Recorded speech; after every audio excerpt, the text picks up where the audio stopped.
You know, Diddy bought his son a Bentley. Maybe, you know, he could buy you one also while you're out. He got me a Lamborghini. Oh, well, that's nice. I haven't gotten it yet, though. Yeah, I know. When is that coming, that Lamborghini? We talked about this last time. He had the Lamborghini for a day or two, and he had access to the house, and he knows better than to be talking about the things that he does with Big Brother Puff on national television. The story begins with a voice heavy with emotion, a voice that doesn't belong to a victim or a lawyer, but to one of the most recognized commentators in America, Joe Rogan.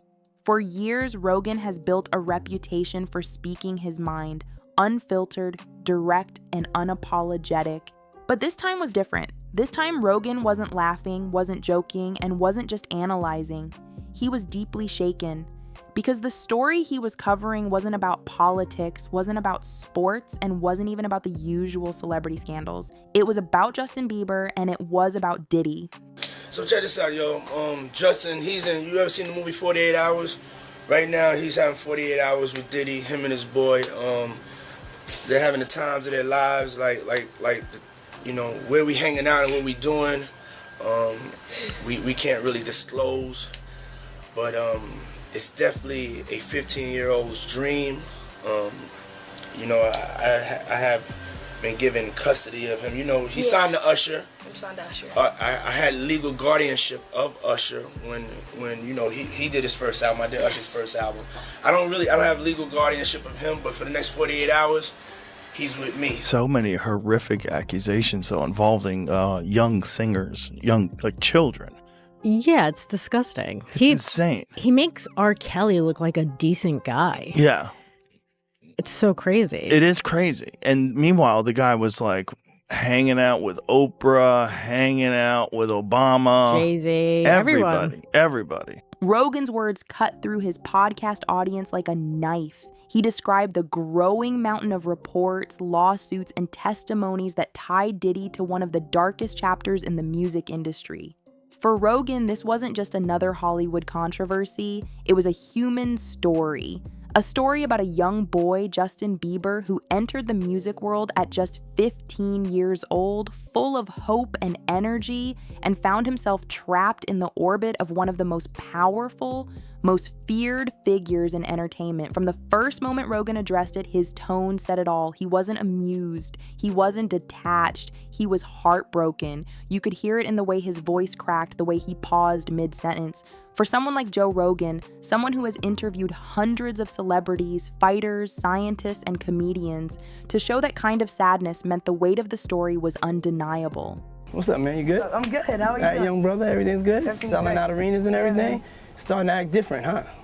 No, you ain't been calling me and hanging out the way we used to hang out. Well, I mean, you try to get in contact with me, you know, through all my, partners and whatnot. Mm-hmm. But you never really got my number, so. Right. Okay. My number? Yeah. I'm gonna tell you my number. Yeah. It's 555. Yes. Okay. 5555. Okay. 55. You heard that? Yeah. Okay. And the story itself was brutal. Diddy, once hailed as a mogul, a king of the hip-hop empire, was now being torn apart by accusation after accusation. What once looked like glamorous parties, celebrity gatherings, and mentorship programs were being revealed in courtrooms and documents to be something else entirely, something toxic, manipulative, and dangerous. Justin Bieber was at the center of it all. The public has always known Justin as the kid who went from YouTube covers to global superstardom in what felt like the blink of an eye. But Rogan reminded his audience of something most people forgot. Justin was a child when all of this began. He wasn't just young in years, he was young in experience. He had no blueprint for fame, no guidebook for how to navigate contracts, managers, and moguls like Diddy. He was a teenager caught in a storm, and while the world cheered him on, behind closed doors, he was being pulled into something he never should have been near. Because I think if a victim comes out against Usher, it'll show how egregious this shit is. Because if he can be a predator, then anybody can be a predator. Can't smile in your face the whole time. You feel what I'm saying? Like, people look at Usher, they don't see that. They're not seeing the victim. They're not seeing that boy that got rushed to the hospital. They're not seeing what the intentions was in his heart when he took Justin Bieber there. Oh. Let's be honest. He took Justin Bieber there. Diddy had been trying to get to Bieber for a minute. And his management was backing him off.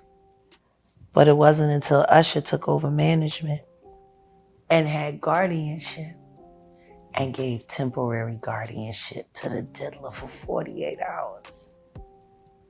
Think about that. Rogan's sadness came from imagining that picture, Justin's wide-eyed innocence standing in sharp contrast to Diddy's empire of influence. As Rogan explained it, this wasn't just about celebrity drama. This was about power being abused, about trust being betrayed, about the music industry turning its back on one of its youngest stars when he needed protection most. What made Rogan's words hit so hard was how he pieced together the evidence in a way the audience couldn't ignore. He walked through the lawsuits filed against Diddy. He explained the testimonies from people who had worked inside Diddy's circle and had seen firsthand how young stars were treated. He pointed to court documents that painted a disturbing timeline. Each time, he reminded his listeners that this wasn't some nameless, faceless figure. It was a kid the entire world watched grow up. And then you have him come to audition for you, right? Actually, there were a few people. My wife at the time. Right. It also was Perry Reed, L.A. Reid's first wife. So you were all sitting in a room somewhere? We were in a room. Yeah. And I showed her the video. And Perry says, "Are you crazy? You better get down there and meet this kid right now. He's amazing." When all these pics come out and all this stuff with Bieber's big penis, are you the mastermind behind that? Say, listen, show off your big penis and people will come to those concerts.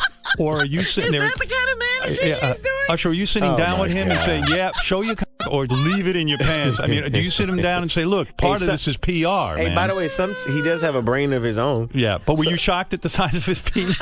Hey, listen, he has a mind of his own. What he chose to do with his penis is his prerogative. He's managing that aspect of his life. But Usher, is somebody... I have nothing to do with Justin Bieber's private parts, man. Flown out to Atlanta by a manager. His name's Scooter Braun. Flown out to Atlanta just to meet with him and meet different producers and different people. I was actually going to meet Jermaine Dupri at his studio. And who rolls up? Usher in his Range Rover. But what made Rogan's podcast episode unforgettable was how personal it felt. He said he thought about his own daughters. He thought about what it would mean if they were placed in the care of someone powerful, someone they were told to trust, and that trust was shattered. The sadness in his tone didn't come from the headlines, it came from the human cost. And that's what the story became, the cost of Diddy's empire. For years, Diddy had been portrayed as untouchable, the man behind the music, the mogul, with the golden touch. But Rogan tore that image down brick by brick. He reminded his audience that no empire is built without victims. And in this case, the most painful truth was that one of those victims was Justin Bieber. Rogan didn't sensationalize the story. He didn't need to. The facts were sensational enough. A teenager being placed under the influence of a man with unchecked power, a culture of silence in the industry that allowed it to continue, and a trail of documents, testimonies, and legal battles that finally began to crack open the truth. For Rogan, the sadness wasn't just about what happened in the past. It was about the future. What would it mean for Justin Bieber now as an adult to carry those scars? What would it mean for the next young artist stepping into the spotlight, trusting the wrong mentor, believing the industry would protect them?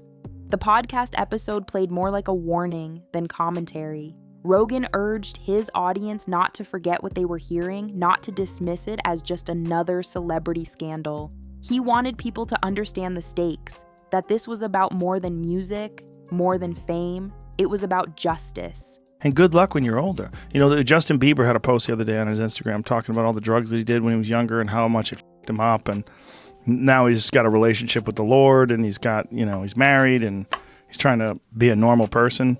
Yeah. But he's struggling with the fact that he was insanely famous when he was a kid. The you of then was on a path of self-destruction. Oh, for sure. Yeah, I would have, for sure. 100%. Yeah.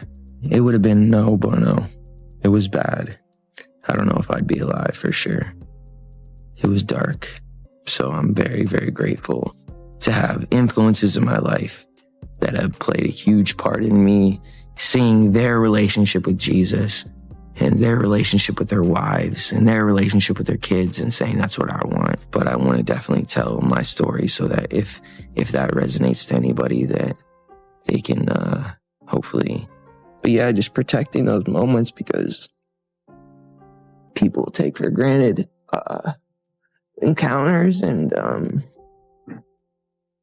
We had seen these videos of Justin Bieber being handed over to him at age 15. Great job. Great job. And for his weekend with Diddy camp. I mean, we don't know, but it certainly looks like Justin Bieber is still suffering the fallout from whatever happened to him as he was coming up the ranks of the music world. It really doesn't seem worth it. I mean, I'd love to hear more from his camp about what's real, because it's clear he's suffering. We just don't know from what. And what mother out there would give her 15-year-old boy over to a grown man who's in the rap industry for a weekend with Diddy camp without other adult supervision? As the episode continued, Rogan painted vivid pictures of Justin's early career. The stadiums filled with screaming fans, the chart-topping songs, the appearances with older, more powerful figures like Diddy, and then the moments that didn't make the headlines, the late-night calls, the strange trips, the times when Justin seemed overwhelmed and exhausted far beyond his years. To the outside world, it looked like growing pains of stardom. But with everything coming out now, Rogan connected the dots to something much darker. He emphasized how the industry had failed Justin, how adults who should have been watching out for him had instead looked the other way, chasing profits and fame. And at the center of that failure stood Diddy. The more Rogan spoke, the heavier the silence became. His audience wasn't used to hearing him like this. They were used to laughter, debates, and blunt honesty. But this was different. This was a man who sounded like he was carrying the weight of someone else's pain. And it wasn't just about Justin. Rogan explained that Bieber represented countless other young artists who had been through similar struggles, whose names we might never know. Justin was simply the one who made it into the spotlight, the one who became famous enough for his story to matter. But behind every Justin Bieber, Rogan suggested there were others. Others who had been pulled into the same circles, manipulated by the same power, and silenced by the same culture of fear. And that's why Rogan's sadness cut so deep, because he wasn't just mourning what happened to Justin, he was mourning an entire generation of artists whose innocence was stolen. You think I could book that for like the weekend of the 14th when the soundtrack comes out? If so, bump somebody. All right, thanks. All right, love you, man. Bye. I got my MTV out. Savage! I'm a savage! Oh! I'm a savage! Whatever I want, I'm going to get! Whatever I want, I have to get! What's going on with you guys? Are you working together? I'm not. I mean, I think that we become friends in a strange way, you know? Like Robin Big. Yeah, it's like... Exactly. I'm big and you're Rob. Yeah. No, I mean, he's. To a lot of us, he's like a little brother. You know what I'm saying? He's not afraid to call and ask for advice. He's somebody that, in the industry-wise, the record industry is a strong family, and he's somebody that, you know, we definitely have our arms around, and we want to protect him because he's such genuinely a nice person. Besides his talent.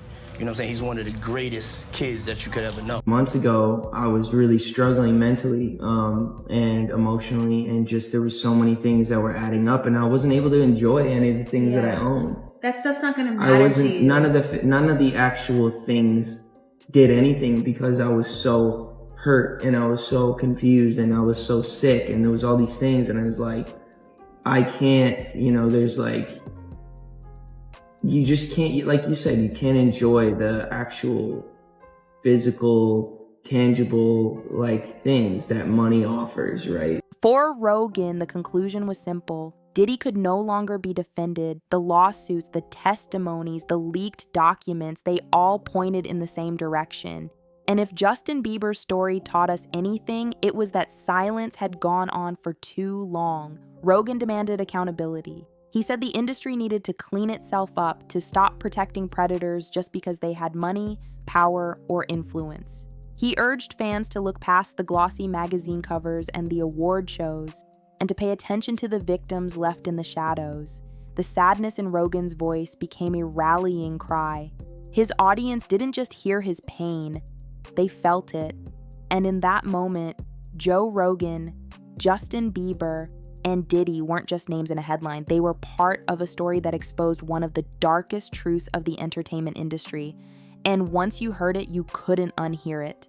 As Rogan's commentary spread across the internet, the reaction was immediate.